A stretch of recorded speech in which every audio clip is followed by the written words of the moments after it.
Being a hairstylist as well as a trichologist is like the best of both worlds. It's kind of in a sense like the doctor and nurse relationship.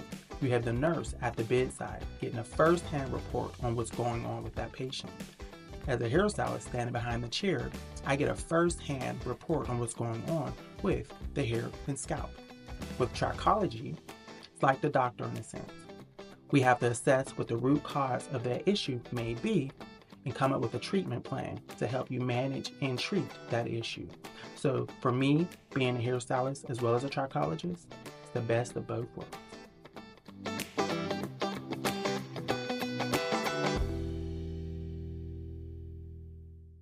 Boy. Oh, man. So that was question number 8. All right. Number 9. Question number 9. Which treatments do you recommend for my specific hair loss? So again, it depends, right? Yes. We can do meds, laser therapy, topical supplements, or combination therapy, where it can be like all of the above, right? But it really depends on like what your hair loss condition is. Certain hair loss conditions require certain treatments, and then there are certain options in like first line, second line, third line treatments with certain things. And usually the first line is, well, because they tested it, they tried it, they studied it, boom, this is gold standard. Right. Right. And then second line is like, okay, this might support the first line, or we'll drop to this because you don't need that. Right. And then third line is like, all right, we're going to throw the sink at you because you need this, and maybe somewhere in this combination it'll work, or this is like, hey, it's not really that bad. You can use this. But usually first line treatment is gold stuff, gold Yes. standard, and that's what we want to start at, right? So like such as like genetic hair loss, or male pattern hair loss or female pattern hair loss. Like chances are you're going to need an enzyme blocker or what they're calling androgen blockers, right? So where it blocks that enzymatic process between converting testosterone into dehydrotestosterone, which is going to create the inflammation, which actually begins the hair loss process, right? Topicals such as like Rogaine. Rogaine is a champion. It's one of the first approved, FDA approved recommendations for hair loss for male pattern hair loss, right? Through testing, they discovered that, because it's a blood pressure medication, right? Minoxidil. And then they discovered, like, oh, these materials, right? I was like, well, let's test this. And then they found out that that's what it was. And they made a topical form too.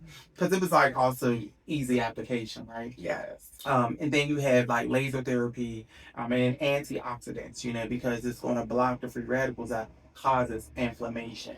So you want to sometimes do this in combination because it just helps the situation that much more. So we're blocking the inflammation here as well as here, right?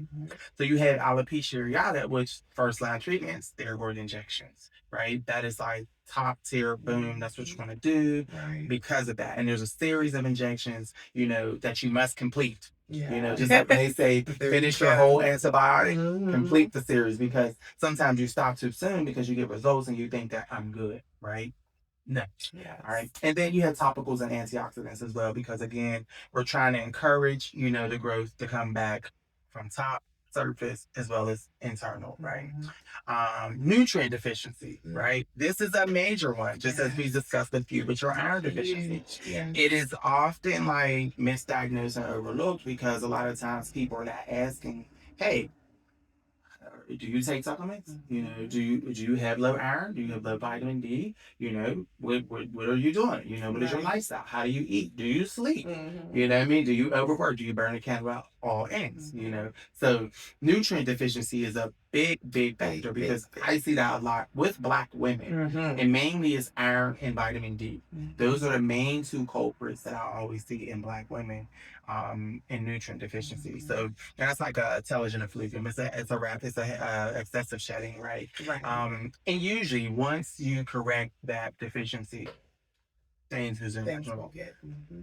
But there's a time that you wait too long, and it's like damage is done, and that's like you need a combination therapy, kind of kick it up and rev it up, So like for treatment, yeah.